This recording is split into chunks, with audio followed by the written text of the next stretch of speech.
I really don't think I need to go to the cinema for that. No, actually, it made me feel much better, actually, because that family are so terrible. And actually, that's it, because I was painfully aware, as Russell said, that it was a play. I was painfully aware that it was so autobiographical, and our hero was tortured and sensitive, that his family are all brutal and thick and argumentative and don't understand him. And I don't know. I don't want to watch families arguing for that amount of time. Yeah, you think of it as as more forgiving to the protagonist than I thought. Actually, I think he is more sympathetic to his family than you've quite allowed for. But Susan Jeffries, what did you think? I thought it was crass, with occasional moments of brilliance. The music was dreadful. There's a final symbolic scene which was so bad I had to laugh out loud. No, yeah. We're all wincing at it. Involved the cuckoo clock. Yeah. They might as well said metaphor with an arrow. It was just dreadful. But there was a fantastic performance of rage by Vincent Cassel as Antoine, the bitter older brother with the prodigal's return, which I think might almost be worth the price of admission. It's one long car journey in which he's really raging, and he ends up saying, I don't like talking and I don't like listening, and I think I can completely see your point, Paul, with this lot. I agree with your descriptions. You haven't been inaccurate at all, and on paper it does sound like going for root canal work, but I enjoyed isn't the right word. I endured this without sort of anger and with sort of some degree of interest. Yes, but if you paid to go and see it, how would you feel? I think there's a real difference. I felt like it's a very arty film, and you think, if you're reviewing it, you think, yes, I'm going to see an arty film, but would you actually want to go and see that on a Saturday night? Not on a Saturday night. It's not a Saturday night film, I don't think, unless that's the only night you can get to go to the cinema. But if you want... he's never been a director that is sort of, pastel shaded. They are sort of madly over the top. The emotions are over the top. The intensity of the close-ups are completely claustrophobic. I was with other people in the screening room, so I couldn't shout, but I probably would have done. There's a long conversation where you're so close up to the face of the people conducting it.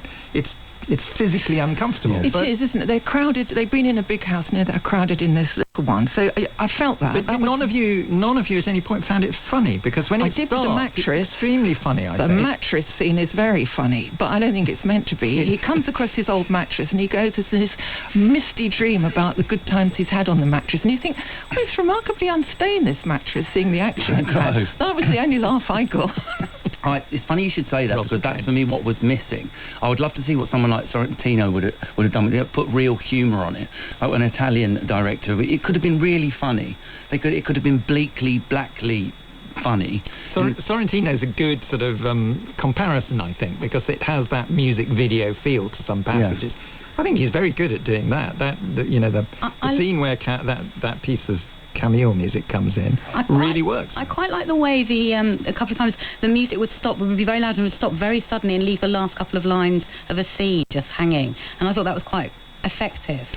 And what about the performances? Because we talked a little bit about Vincent Cassel. I thought Marion Cotillard was just sort of wonderful in this. I honestly thought she was playing an English character trying to speak French, so overplayed with the naturalistic stutters, and I can't get the end of my sentence. I thought, that's interesting, she's trying to speak French. But it wasn't. It was leave breathy pauses here for naturalism. Well, some of that has been inherited from the theatre script, I think. He inherited the dialogue and that kind of naturalistic dialogue.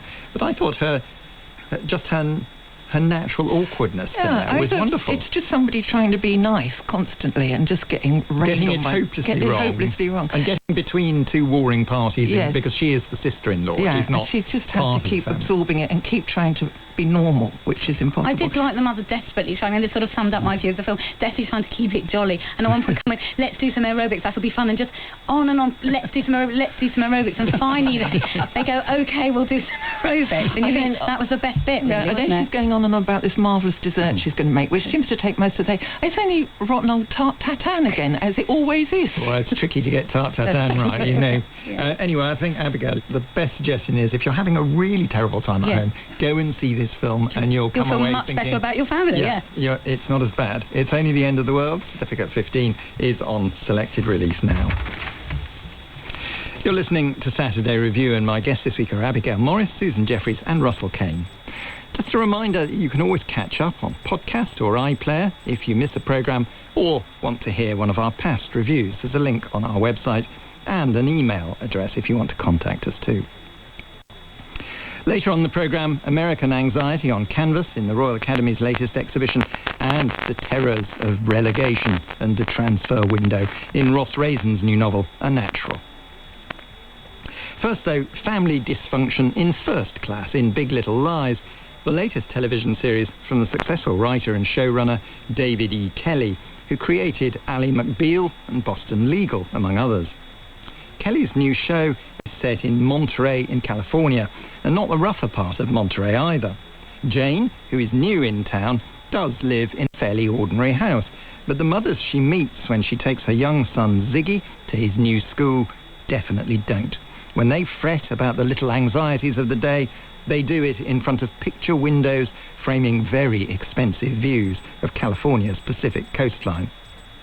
And these are not the sort of women to let a little incident in the playground stay little, as Jane discovers after Ziggy is accused of grabbing a classmate. Maybe the child needs to take responsibility for his actions, and he needs to see there are consequences. Little boys don't get to go around anymore hurting little girls, and none of us want to raise bullies, so we don't have to pretend we didn't do it. I can't make him apologize for something that I know he didn't do. All right, we will schedule a meeting for another time. We can handle this later. Okay, this is unacceptable. Let's go, baby. All right, everyone, thank you. Not that there's a right little girl to strangle. He picked the wrong little girl to strangle. Vicky, we'll see you tomorrow. Do you see her neck? If you ever touch my little girl like that again, you're going to be in big trouble. Hey, excuse me. Well, now you owe him an apology. Madeline. Renata. The battle lines were drawn right there. We've never had a trivia night and in bloodshed before. Bloodshed on trivia night is the least of it, though, because from the opening frames of Big Little Lies, we know that one of these people has ended up dead. What we don't know is who. Susan Jeffries, I don't think viewers are going to have any difficulties compiling a list of desirable candidates. What did you think of the opening episode here? Loved it. For those of us in mourning for Brie Vanderkamp and the rest of Desperate Housewives, this is just what we need. It's lovely. It's fantastically done. And I have seen this very subtle class system in American Parents. I've seen it. I've been outside those playgrounds, and they've really caught it. Radio 4's constantly making programs about the class system in Britain, but you really want to see it in America, and they get it here. A flicker of an eye shows you who's where.